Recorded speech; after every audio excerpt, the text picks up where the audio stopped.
재림 성도 여러분, 안녕하셨습니까? 오늘은 제4과 모든 전쟁 배후에 있는 전쟁 이 과를 좀 함께 연구해 보도록 하겠습니다.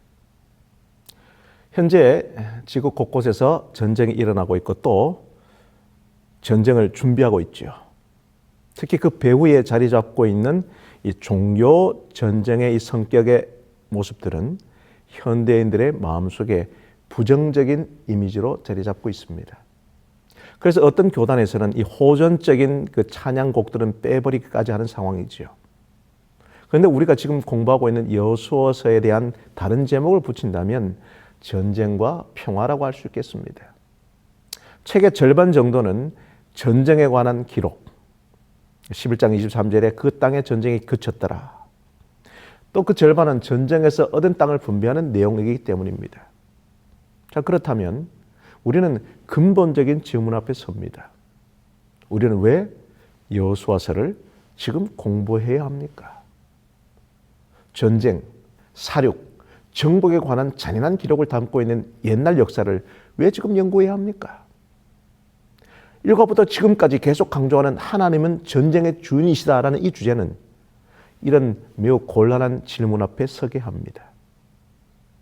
하나님의 성품의 본질이 사랑이라는 명제와 정면으로 반대되는 이 주제를 어떻게 이해하고 조화시킬 수 있을까요? 자, 그렇다면 이번 사과는 땅을 침략해서 소유하는 것 이상의 이슈를 포함하고 있는 성경의 전쟁의 의미와 여호수아서의 전쟁 스토리가 현대를 살아가는 우리의 삶과 신앙과 무슨 영적인 연관이 있는지를 살펴보기를 원합니다. 여호수아서는 가나안 땅을 취하기 위한 정복 전쟁의 이야기로 시작되고 마무리됩니다. 여호수아서의 중심 메시지는 땅 정복의 신학적 근거, 약속의 땅 가나안을 계속 차지하기 위한 이스라엘의 부단한 순종 그리고 불순종 시 땅을 잃을 수도 있다는 무서운 경고로 구성되어 있습니다. 이스라엘 백성들에게 가나안 땅은 이미 누린 구원이 현재이지만 언제든지 상실할 수도 있는 조건적인 구원이기도 합니다. 그래서 땅은 이스라엘과 하나님 사이에 맺어진 계약 관계의 건강성을 검증하는 시금석이죠. 여호수아서에서 하나님 나라는 이념의 나라가 아니라 구체적으로 땅이라고 하는 공간적인 차원을 가진 정치적 공동체를 통하여 매개되고 건설됩니다. 하나님 나라는 하나님께 저항하고 불복종하는 악한 세력들의 패배를 요구합니다. 그러므로 하나님 나라는 적에 대한 전쟁의 승리나 적의 항복을 통해서 도래한다는 것이죠. 그래서 여호수아서의 전체 기조는 때로는 가차없는 전쟁이요, 때로는 적을 굴복시키고 무장해제시키는 군사적인 무력 시위에 의하여 전체가 지배되고 있습니다. 이런 여호수아서의 전쟁 신학은 성경 해석사를 통해 항상 오해와 논란을 불러일으켜 왔습니다. 이것은 여호와 하나님은 사막에서 들어온 깡패 같은 신이라는 오해예요. 핏빛 정복 전쟁을 신학적으로 제거하고 정당화할 뿐만 아니라 그 인종 청소적인 대량 학살을 하는 그리고 친히 명령하는 이 부족 신적인 범위가 매우 좁고 잔혹성을 가진 신이라고 하는 오해인 것입니다. 가나안 땅 원주민들이 아내자들이나 아이들과 가족들에 대한 가차없는 학살 명령이 과연 예수 그리스도를 보내신 사랑의 하나님이란 말인가? 자, 이런 이유로 여호수아서는 평화주의적이고 다원적인 가치를 옹호하는 이 기독교 주석가들에게 아주 냉대를 받아온 책이기도 합니다. 그러나 우선 간단하게 말하자면 여호수아서의 하나님은 인종적인 편애 때문에, 즉 선민에 대한 편애 때문에 만민에 대한 인종 학살을 정당화하거나 명령한 하나님이 아니라는 사실입니다. 하나님은 당신 자신이 창조한 땅에 거할 거민들을 정당하게 심판하고 징치하시는 공의로우시고 의로우신 하나님이십니다. 여러분, 이 휴머니즘, 소위 휴머니즘의 관점으로 한번 보면 인간의 생명이 우주의 최고의 가치일지 모르나 하나님의 입장에서 보면 짐승 이하의 잔인성과 음란성으로 자신을 자해하고 이웃을 학대하는 인간들의 목숨은 그 자체가 수호하고 지켜야 할 최고의 가치가 아닌 것이지요. 전능하신 하나님께서 보는 이 생명 창조는 하나님에게는 어려운 일이 아닙니다. 사람의 생명이나 목숨보다 더 거룩하게 지킬 가치가 있는데 그것은 창조주 하나님의 거룩한 이름이에요. 하나님께서는 당신의 조성하신 정원에서 온갖 야수적인 일을 저지르는 인간을 추방하실 수도 있고 죽일 수 있는 권능과 권리를 가지신 창조주 하나님이십니다. 따라서 여호수아의 전쟁은 한 인종 대 다른 인종, 선민 대 비선민의 전쟁이 아니라 하나님 대 하나님의 땅을 더럽힌 죄인의 전쟁이라는 관점으로 보셔야 됩니다. 여호수아서에서 하나님께서는 흔히 오해되고 있는 것보다 훨씬 주도 면밀한 이유로 이 전쟁을 기획하시고 집행하세요. 가나안 정복 전쟁은 하나님의 거룩한 성품에 따라 일관성 있는 원칙으로 기획되고 집행되고 있습니다. 여호수아에서의 전쟁 신학은 하나님 나라의 현실 정치적 차원을 극명하게 부각시켜주고 있어요. 그렇다면 어떤 점에서 가나안 원주민에 대한 하나님의 전쟁은 정당화할 수 있으며 더 나아가 하나님 나라의 건설을 위해 필연적인 과정일까요? 자, 첫 번째, 가나안 정복 전쟁은 창조주 하나님의 땅 소유권을 찾기 위한 권리투쟁입니다. 여호와 하나님은 천지를 창조하신 하나님으로서 땅의 거주민들을 받아들일 수도 있고 내쫓을 수 있는 권리를 갖고 계시지요. 구약 신약의 땅의 신학에 근거하면 신명기 5장 11장에 나오죠. 땅의 거주민들이 땅을 더럽혀서 더 이상 땅을 차지하고 누릴 자격을 상실할 때 하나님은 그 악한 임차인들을 추방하거나 축출하고 새 주인에게 임차 및 점유의 기회를 주십니다. 레위 28장 8절에서 11절을 보십시오. 땅의 옛 거류자들은 축출되고 빈 그 자리에 새로운 이주민들이 들어와 그 땅을 차지하고 살게 됩니다. 신명기 20장 10절에서 23절을 보시면 가나안 원주민인 7 부족도 한때는 이주민으로서 이들보다 먼저 그 땅에 살고 있던 원주민을 축출하고 땅을 차지했다는 사실을 우리가 알 수 있는 것입니다. 자, 두 번째, 고대 부족들은 새 땅을 찾아 정복하고 정착하는 과정에서 나름대로의 신학적인 준거를 가지고 있었다는 점입니다. BC 9세기경에 세워진 모압 왕 메사의 비문 열왕기하 3장을 참조하시면 되는데요. 이걸 읽어보면 길르앗 땅을 북이스라엘에게 잃은 것은 모압의 신 그모스와 모압 백성에게 노하여 적에게 넘겨버린 사건이요. 그 땅을 다시 찾게 된 것은 그모스가 다시 모압을 권고한 사건인 것이에요. 이처럼 고대 사회에서 땅은 항상 부족들과 부족들의 국제법적인 규제를 받지 않는 전쟁, 즉 신들의 명령 수행의 일환으로 치러지는 전쟁을 통하여 소유권이 바뀌었다는 사실을 우리가 신학적으로 좀 염두에 두어야 합니다. 따라서 이스라엘 민족이 가나안 땅을 하나님의 선물로 받았다는 고백은 고대 사회에서 그렇게 유별난 주장이 아니었다는 점이에요. 심지어 모든 야만적 전쟁 행위를 하나님의 명령에 대한 순종 과정으로 간주했다는 것도 유별난 생각이 아니라는 것입니다. 즉 하나님은 고대 사회의 기준으로 가나안 땅 정복의 정당성과 대의 명분성을 가르칠 수밖에 없었다는 점을 우리 모두는 좀 염두에 두고 기억해야 합니다. 하나님은 오늘날 최첨단 윤리학과 국제법적인 휴머니즘으로 무장되지 않았던 그때 당시의 인류, 그때 당시에 부족 신적인 매우 협소성과 배타성이 가득한 그 시대에 자기 수준을 낮출 수밖에 없었다는 점을 우리가 알아야 됩니다.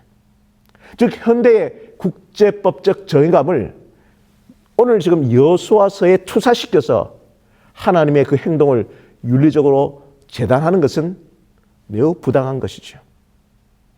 자, 세 번째, 가나안 원주민 정복은 하나님 자신의 공변된 심판 행위였지 특정 인종에 의한 특정 인종의 말살 행위가 아니었습니다. 가나안 원주민들은 가증한 행위들을 너무 많이 누적시켰기 때문에 그 땅을 누릴 자격을 상실하였고 그 가나안 땅의 주인공 역할을 누구에겐가 넘겨주어야 할 시점에 이르렀다는 점입니다. 바로 그때 출애굽하여 광야에서 40년을 방랑하던 이스라엘 백성이 가나안 땅을 필요로 하게 되었던 것이고 하나님은 가나안 원주민들이 땅을 상실할 만큼 충분히 타락하고 부패할 때까지 약 400여 년을 기다린 후에 이스라엘 백성을 가나안 땅으로 진입시키게 된 것입니다. 여러분, 이것은 무엇을 의미합니까? 하나님의 가나안 땅 원주민 이 교체 사건도 주도 면밀한 고려와 견고한 원칙 아래 이루어졌다는 것을 의미하고 있는 것이죠. 자, 네 번째, 이스라엘 백성들은 가나안 원주민들을 축출하고 패퇴시키는 하나님의 주도적인 전쟁에 용병처럼 싸움에 참여했지만 이스라엘 백성들 자신들도 동일한 이유로 땅을 상실할 수도 있다는 점이에요. 여기에 인종적인 편애는 없는 것입니다. 이스라엘 백성들은 원주민들을 추방하거나 종으로 복속시킬 때 항상 그들은 가나안 7부족의 발자취를 따른다면 그들도 동일한 운명에 처하게 될 것임을 귀가 닳도록 들은 거예요. 이런 관점에서 여호수아서를 읽어보면 여호수아서의 이 전쟁 신학이 하나님 나라를 세우는 운동의 필수적인 메시지임을 우리가 알게 됩니다. 하나님 나라는 땅에 있는 거주자를 바꾸는 운동이에요. 지배 세력과 땅의 핵심 거주 세력을 바꾸는 체제를 전복시키는 운동입니다. 가나안 7부족의 정치, 그들의 종교, 그들의 이 음란한 문화를 바꿔버리는 운동이 바로 하나님 나라 운동이에요. 신약 성경의 여호수아였던 예수님의 하나님 나라 운동은 가나안 7부족 같은 기득권 체제를 향한 선전포고였던 것입니다. 그때 당시 악한 정치, 악한 종교, 악한 신학, 악한 성경 해석, 악한 문화에 대한 하나님 나라의 파죽지세 같은 공격이 바로 예수님의 사역이었습니다. 공간복음서의 역동적인 예수님의 치유 사역, 더러운 영을 몰아내는 사역, 서기관과 바리새인과 헤롯 왕과 벌인 그 논쟁의 사역, 그리고 대제사장과 성전 체제에 대한 거룩한 도발들은 여호수아서의 전쟁 신학의 원형 같은 사건인 것입니다. 이렇게 볼 때 우리는 나사렛 예수의 하나님 나라의 신학, 그리고 10월 20일자 월요일 교과 소재에 나온 요한계시록에 기록된 이 전투적 교회 신학의 관점에서 여호수아서를 성경 전체를 보는 이 통전적 시각으로 해석할 수 있는 것이죠. 자, 그러므로 여호수아서는 하나님 나라의 전쟁 신학을 담고 있습니다. 하나님 나라는 하나님 자신의 땅을 찾으려는 하나님 자신의 소유권 반환을 기록한 거룩한 전쟁입니다. 이 전쟁을 통하여 하나님께서는 땅을 차지하고 살만한 도덕적, 공동체적, 영적 품격을 상실한 사람들을 추방하고 새로운 백성들에게 기회를 제공하려고 하는 것이죠. 모든 인간 족속들은 이 땅에 대한 어떤 영구적 소유권을 주장할 수 없습니다. 모든 인간은 이 땅의 나그네요, 체류자요, 거류민일 뿐인 것이죠. 하나님은 땅을 더럽히고 땅을 폭력과 불의로 가득 채운 사람들로부터 땅의 임차권을 박탈하여 새로운 임차인에게 대여하십니다. 이것이 바로 여호수아서의 하나님 나라 신학, 전쟁 신학의 대강령인 것이죠. 자, 여러분, 이런 여호수아서의 전쟁 신학의 관점에서 이제 성경 본문을 좀 살펴봅시다. 자, 여호수아 5장 13절에서 15절의 말씀입니다. 여호수아가 여리고에 가까이 이르렀을 때에 눈을 들어 본즉 한 사람이 칼을 삐어 손에 들고 마주서 있는지라. 여호수아가 나아가서 그에게 묻되 너는 우리를 위하느냐 우리의 적들을 위하느냐 하니 그가 이르되 아니라 나는 여호와의 군대 대장으로 지금 왔느니라 하는지라. 여호수아가 얼굴을 땅에 대고 엎드려 절하고 그에게 이르되 내 주여 종에게 무슨 말씀을 하려 하시나이까. 여호와의 군대 대장이 여호수아에게 이르되 내 발에서 신을 벗으라. 내가 선 곳은 거룩하니라 하니 여호수아가 그대로 행하니라. 여호수아서는 처음에는 단순히 모세의 종으로 불리던 여호수아를 끝에 가서는 어떻게 여호와의 종 24장 29절에 이런 명예를 얻게 되었는지를 보여주고 있어요.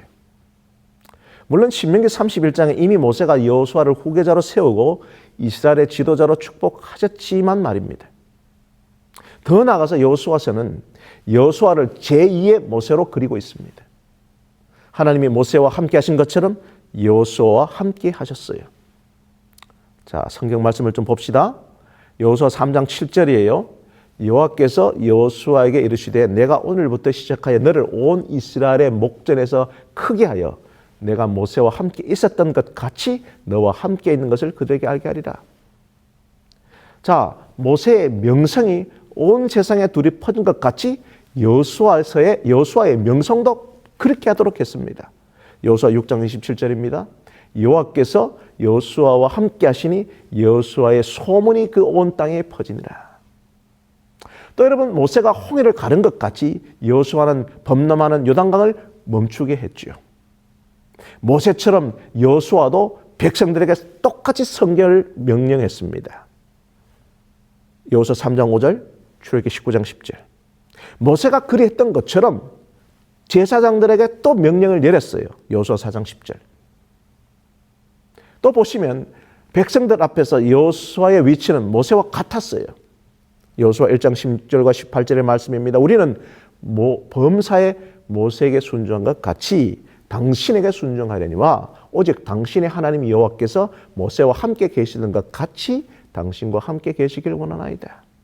여호수아 4장 14절입니다. 그날에 여호와께서 모든 이스라엘의 목전에서 여호수아를 크게 하시매 그가 생존한 날 동안에 백성이 그를 두려워하기를 모세를 두려워하던 것 같이 하였더라.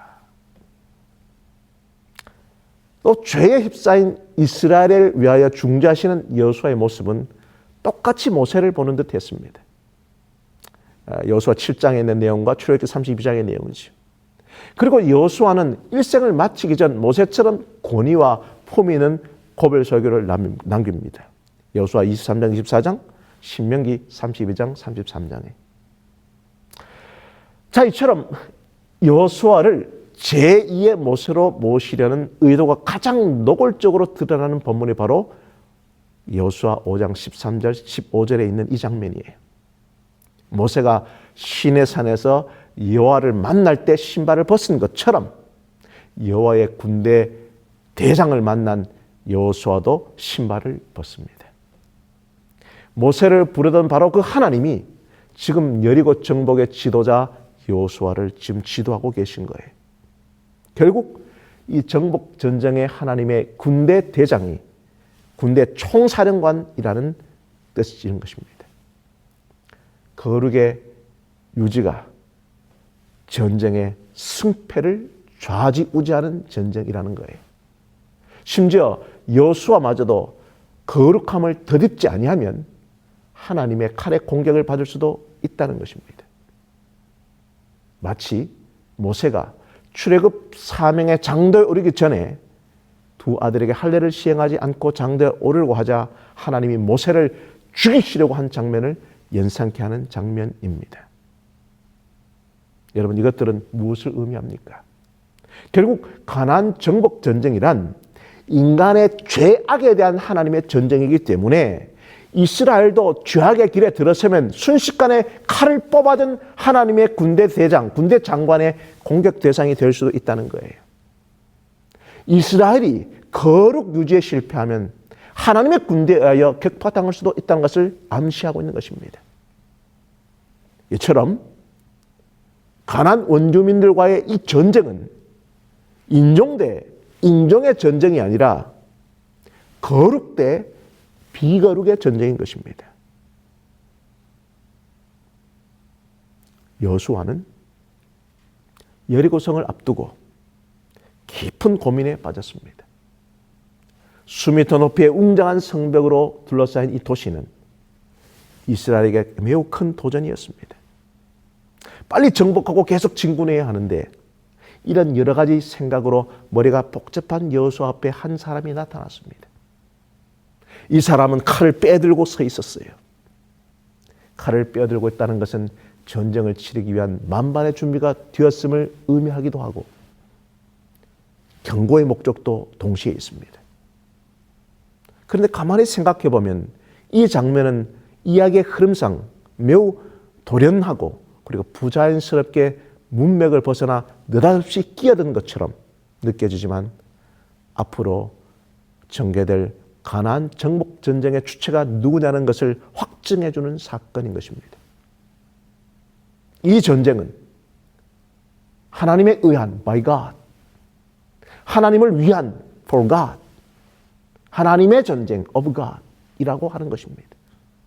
이 하나님의 대장, 군대 장관, 이 군대 대장의 출현은 가나안 정복 전쟁이 하나님이 주도하시는 거룩한 전쟁임을 결정적으로 보여주고 있는 사건인 것입니다. 결국 여호수아는 하나님이 자신을 돕기에 온 것이 아니라 자신을 대신하여 지휘관이 되려고 오셨다는 것을 깨달은 거예요. 왜냐하면 이 전쟁은 하나님의 전쟁이기 때문입니다. 그러므로 여러분, 하나님이 우리에게 주신 사명 앞에 두려워 말고 염려하지도 말고 하나님 앞에 무릎을 꿇고 이 전쟁의 지휘권을 깨끗하게 양도하시게 되기를 바랍니다. 이때가 리더의 가장 위대한 순간이에요. 전쟁을 승리로 이끌 책임을 넘기세요. 자신의 전술과 지혜를 의존하지 않고 그 책임을 하나님께 넘겨드림으로 부담감과 두려움으로 밤잠을 이루지 못하는 스트레스부터 자유하게 된 것이죠.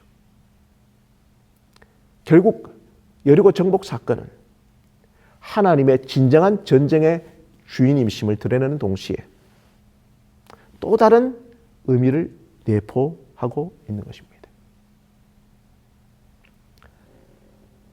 여호수아 6장 27절의 말씀입니다. 여호와께서 여호수아와 함께 하시니 여호수아의 소문이 그 온 땅에 퍼지니라.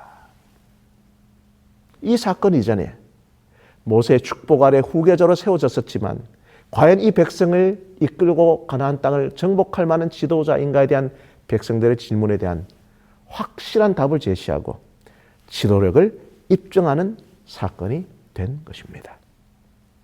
일곱째 날 새벽에 그들이 일찍이 일어나서 전과 같은 방식으로 그 성을 7번 도니 그 성을 7번 돌기는 그날뿐이었더라. 7번째 제사장들이 나팔을 불 때에 여호수아가 백성에게 이르되 외치라. 여호와께서 너에게 이 성을 주셨느니라. 이 성과 그 가운데 있는 모든 것은 여호와께 온전히 바치되 기생 라합과 그 집에 동거하는 자는 모두 살려주라. 이는 우리가 보낸 사자들을 그가 숨겨 주었음이니라. 너희는 온전히 바치고 그 바친 것 중에서 어떤 것이든지 취하여 너희가 이스라엘 진영으로 바치는 것이 되게 하여 고통을 당하게 되지 아니하도록 오직 너희는 그 바친 물건에 손대지 말라. 은금과 동철 기구들은 다 여호와께 구별될 것이니 그것을 여호와의 곳간에 돌릴지니라 하니라. 이에 백성들은 외치고 제사장들은 나팔을 불 때 백성이 나팔 소리를 들을 때 크게 소리질러 외치니 성벽이 무너져 내린지라. 백성이 각기 앞으로 나아가 그 성에 들어가서 그 성을 점령하고. 자, 여리고 성은 사람들이 살기 시작한 가장 오래된 도시였어요. 이 여리고성의 함락은 여호와의 구원의 실제적인 신뢰자 표본의 사건입니다. 여호수아서의 저자는 1절에 여리고성이 결코 쉽게 무너질 수 없는 요새라는 점을 전달하고 있습니다. 이스라엘 자손들로 말미암아 여리고는 굳게 닫혔고 출입하는 자가 없었더라.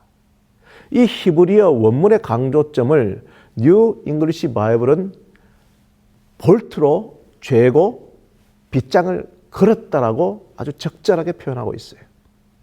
즉 전쟁이 오래 갈수록 이 공성전에서는 철동같이 요새 안에서 식량과 물을 비축해 놓은 측은 여론 반면 성 밖에서 주둔하여 물자를 공급받아야 하는 쪽은 초작이 마련이죠. 그러므로 여리고성에 거주하는 사람들은 승산이 없는 싸움을 할 필요가 전혀 없었기 때문에 성으로 들어가 문을 굳게 잠그고 출입을 금하면서 이스라엘 포기하고 그냥 지나가길 바라고 있었습니다.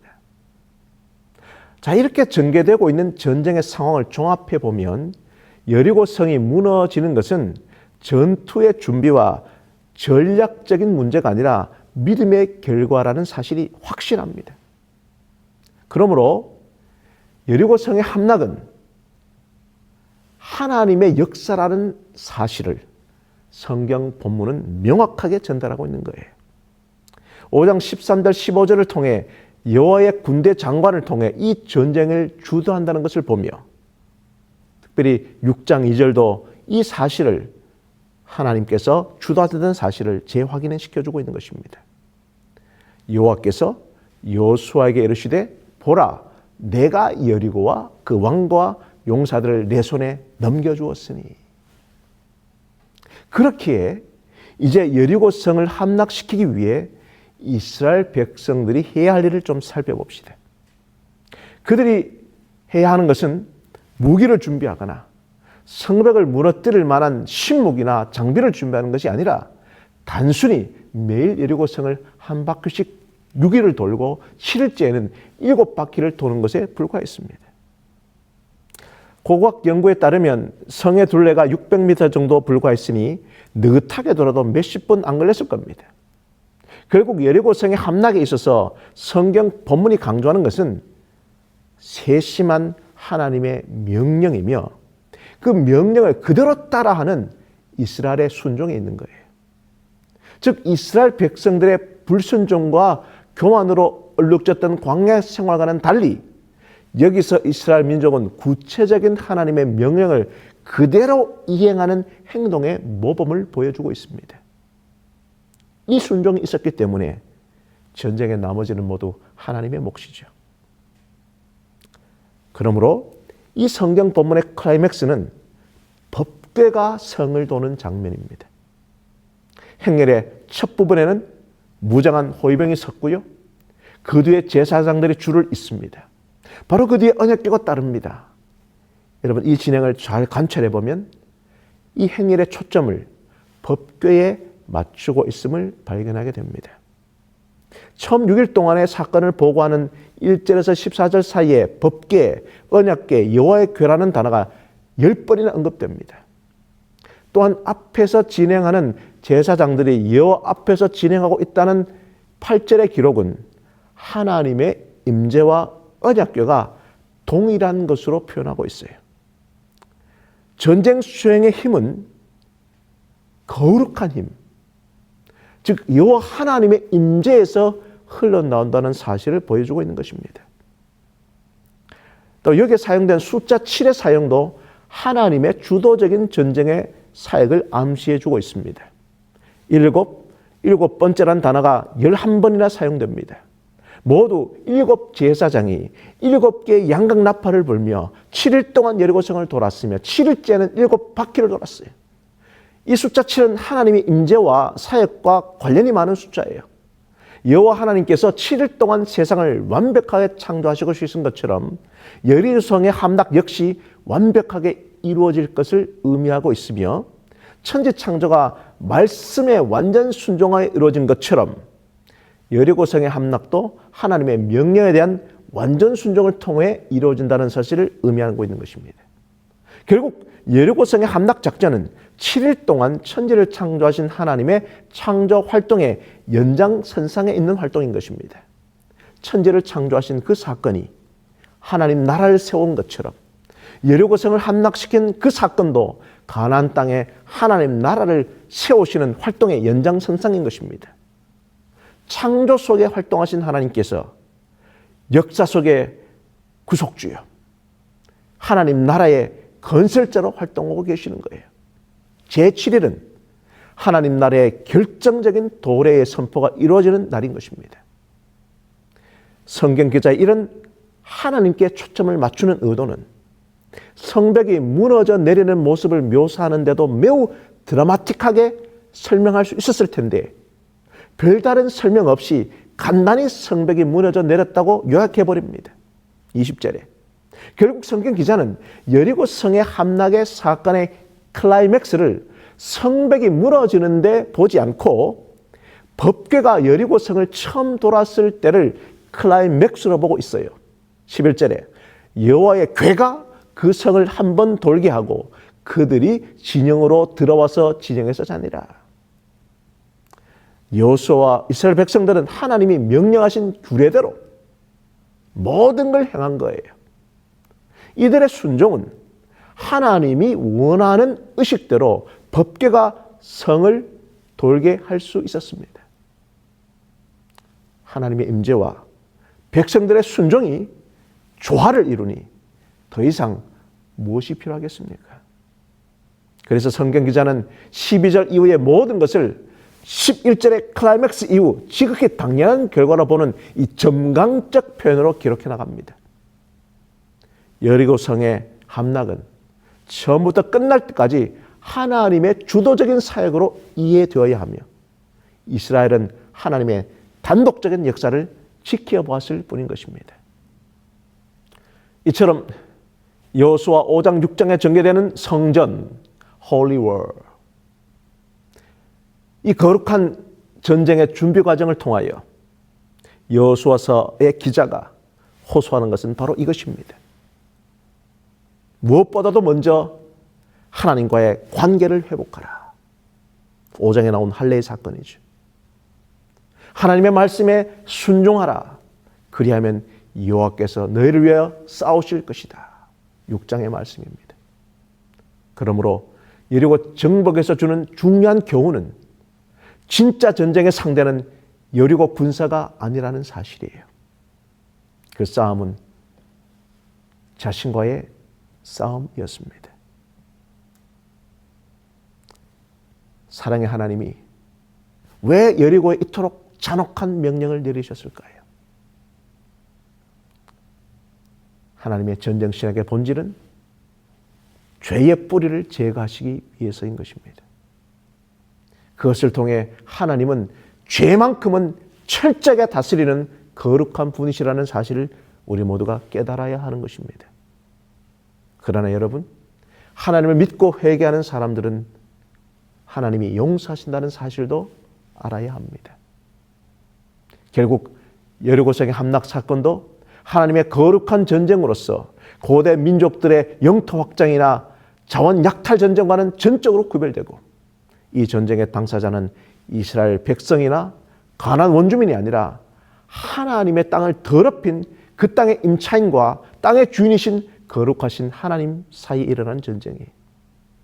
이 거룩한 전쟁의 성격은 일반 정규전과는 달리 심리전인 동시에 가나안 땅을 아브라함의 후손에게 주시겠다는 하나님의 약속을 성취하려는 이스라엘 백성들의 믿음에 입각한 전쟁인 것입니다. 더 나아가 하나님의 계명에 대한 순종 혹은 불순종의 여부가 전쟁에서 승패의 관건이 된다는 점에서 이것은 바로 여호와 하나님의 전쟁인 것입니다. 우리 시대의 소망 763페이지의 말씀을 좀 보겠습니다. 하나님 율법에 대한 전쟁은 하늘에서 시작되었고 세상 종말까지 계속될 것이다. 모든 사람은 시험을 받게 될 것이다. 순종이냐 불순종이냐는 온 세계가 결정해야 할 문제이다. 모든 사람은 하나님의 율법과 사람의 법 중에 하나를 선택하라는 요구를 받게 될 것이다. 그때에 분리의 선은 그어질 것이며 오직 두 부류의 사람밖에 없을 것이다. 모든 품성은 적나라하게 드러날 것이며 충성의 편을 택했는지 아니면 반역의 편을 택했는지를 보여줄 것이다. 성도 여러분, 우리 모두 결단합시다. 전쟁에서는 승리하는 것 외에 다른 대안이 없어요. 하나님은 이 전쟁의 자원자를 찾지 않으십니다. 왜냐하면 모든 그리스도인이 하나님의 군사이기 때문인 것입니다. 다만 어떤 사람은 예수 그리스도의 좋은 군사인 반면 어떤 사람은 이 전쟁의 사상자이거나 아니면 군무를 이탈한 이탈자일 뿐입니다. 전 우주에서 벌어지고 있는 이 선악간의 대쟁투에서 여러분은 어느 편에 서시겠습니까?